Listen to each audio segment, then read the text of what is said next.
Some nights feel normal.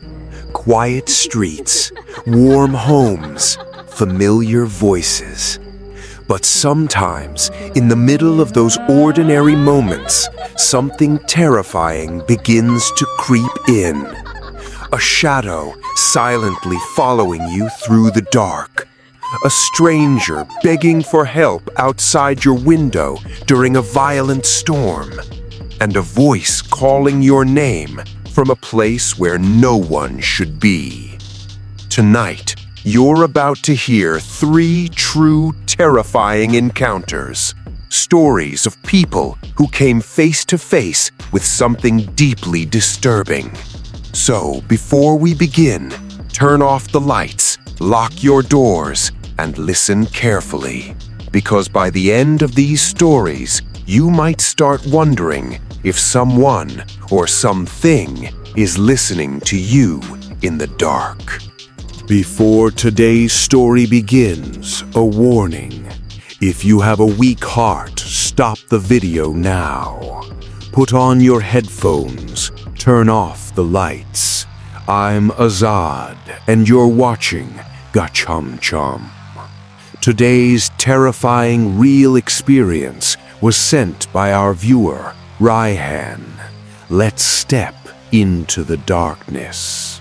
I was 15 years old when I had my first girlfriend.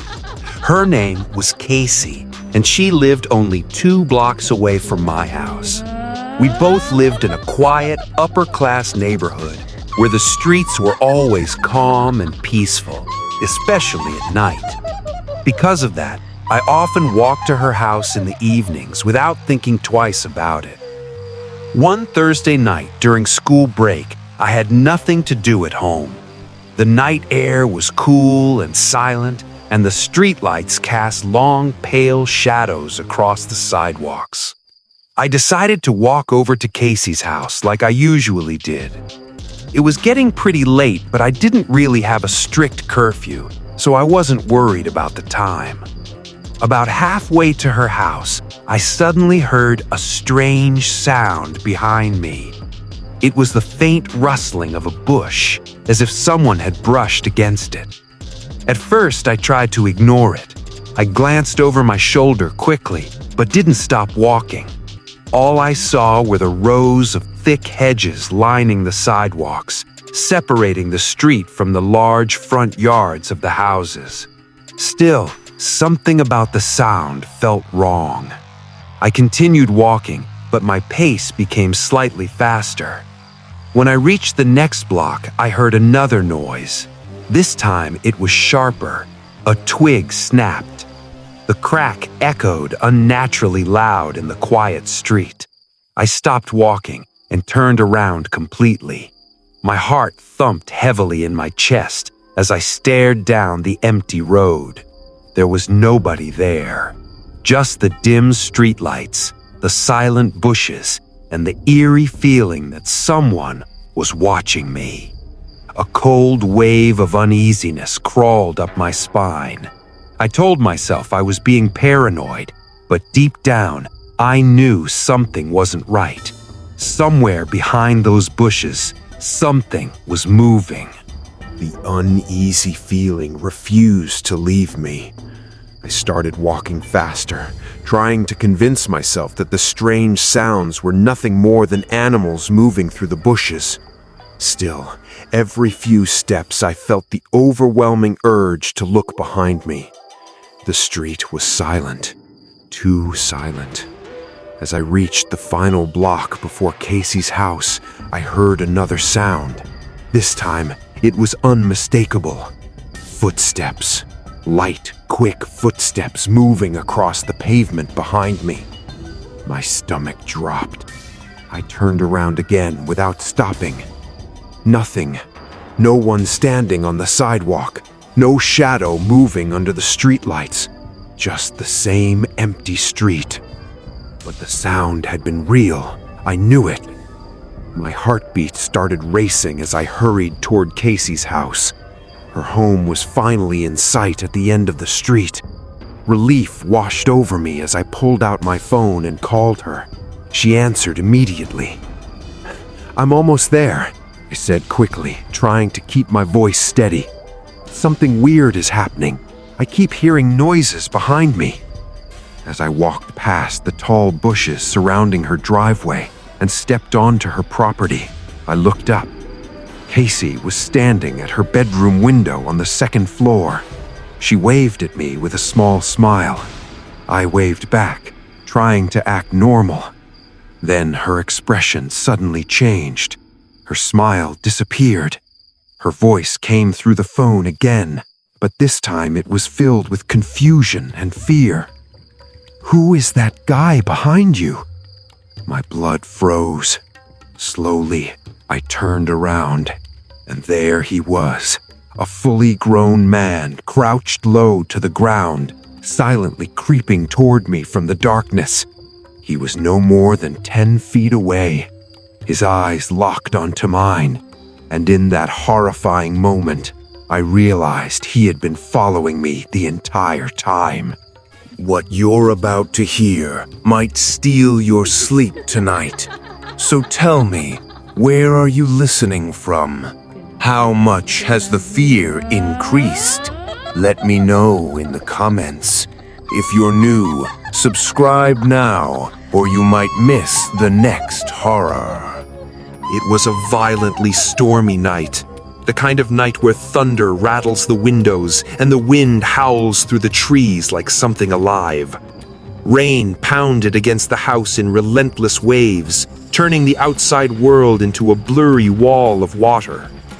Everyone in my family was doing their own thing that evening. I was sitting alone in my bedroom watching TV. The soft glow of the screen flickered across the walls while the storm raged outside. My parents were downstairs in the living room watching some comedy show, laughing every now and then, while my older sister was upstairs playing video games in her room. Normally, I loved nights like this. Storms always made me feel strangely calm and relaxed. But that feeling vanished in an instant. Suddenly, bang! A violent crash exploded against my bedroom window. I jumped out of my chair in pure shock. For a moment, I thought maybe a tree branch had been blown into the glass. My heart was racing as I slowly stepped closer to the window and pulled the curtain aside. That's when I saw him. A man was standing outside my window. The rain pouring down the glass distorted his face, making it impossible to see his features clearly. Water streamed down the window like tears, blurring his shape into something ghostly and unsettling.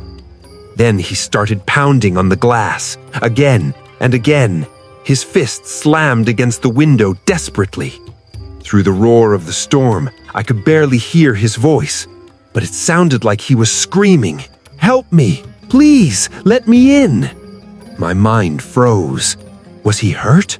Or was something else terribly wrong? Slowly, I opened the window just a tiny crack. Cold rain and wind rushed into my room. The man suddenly shouted again, louder this time, "Let me in! I'm hurt!" But something about his voice, something about the way he stood there in the storm, made a deep sense of dread grow inside my chest. A strange chill ran down my spine as the man kept shouting outside my window. The storm was so loud that I had to yell back just so he could hear me. "Go around to the front door," I shouted. "My dad is inside." Without waiting for a response, I quickly slammed the window shut and ran out of my room. My heart was pounding as I rushed downstairs into the living room where my parents were sitting.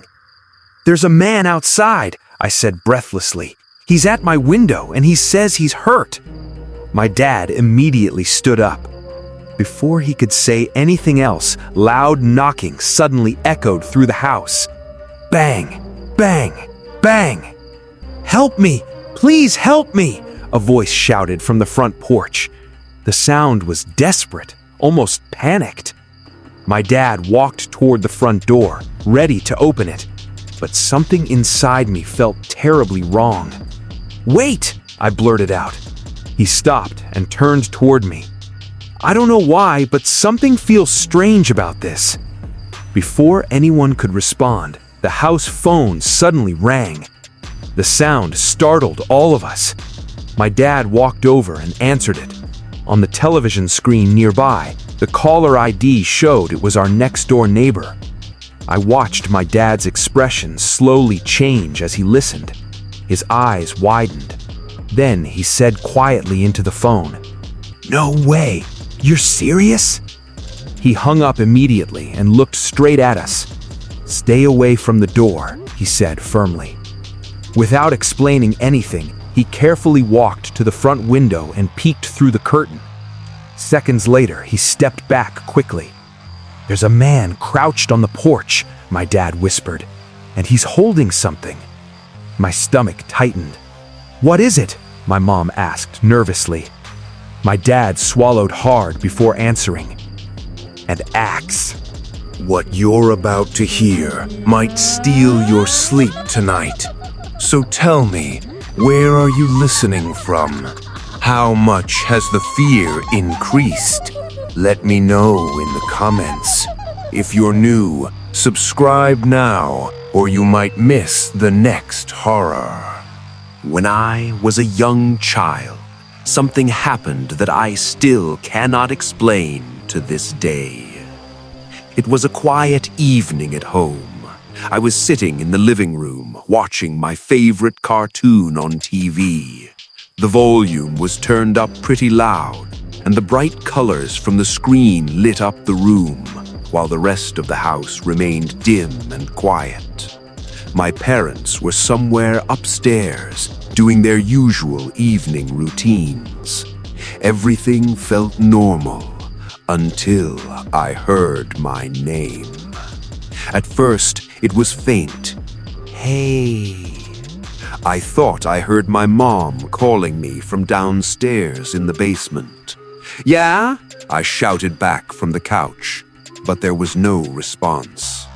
The house fell silent again, except for the sound of the cartoon playing on the TV. I shrugged it off and continued watching. A few moments later, I heard it again. This time, it was clearer. My name, called in my mother's voice. "Come here." I stood up slowly, confused. Maybe she couldn't hear me earlier because the TV was too loud, so I walked toward the basement door. The door was slightly open, and the staircase leading down was completely dark. No lights were on below. Halfway down the stairs, I called again, "Mom?" No answer. I looked into the basement, pitch black. No movement, no sound. I suddenly felt uneasy. Something didn't feel right.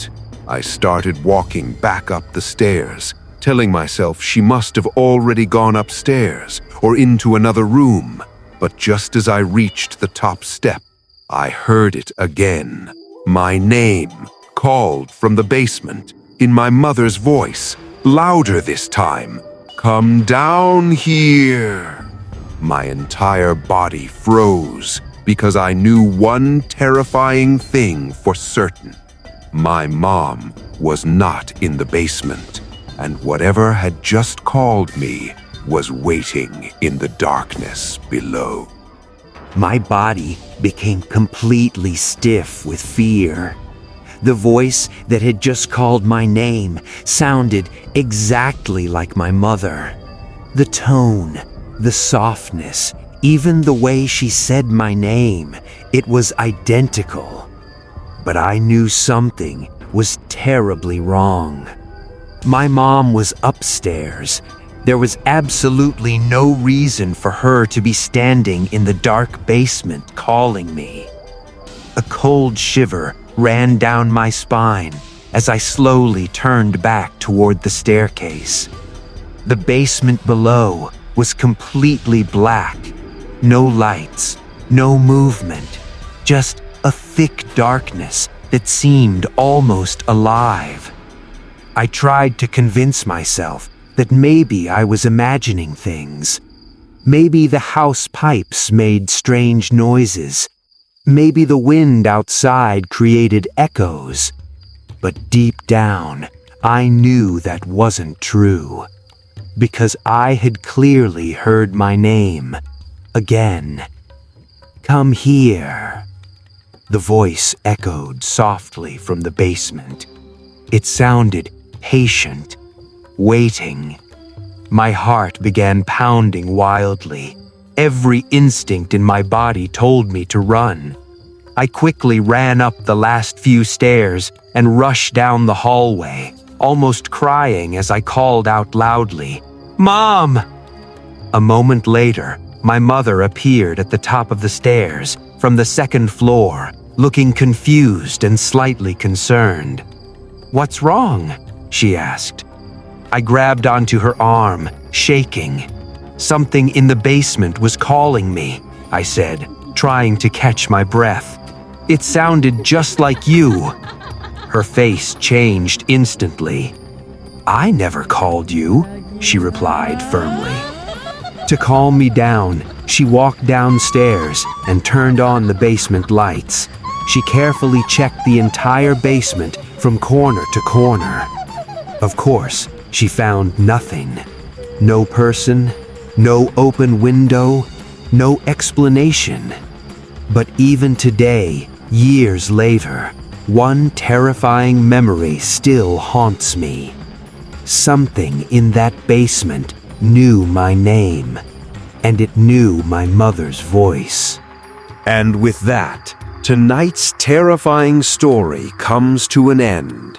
But remember, the deeper the night grows, the thicker the hidden mysteries become. Follow or subscribe now for more horrifying stories, if you dare.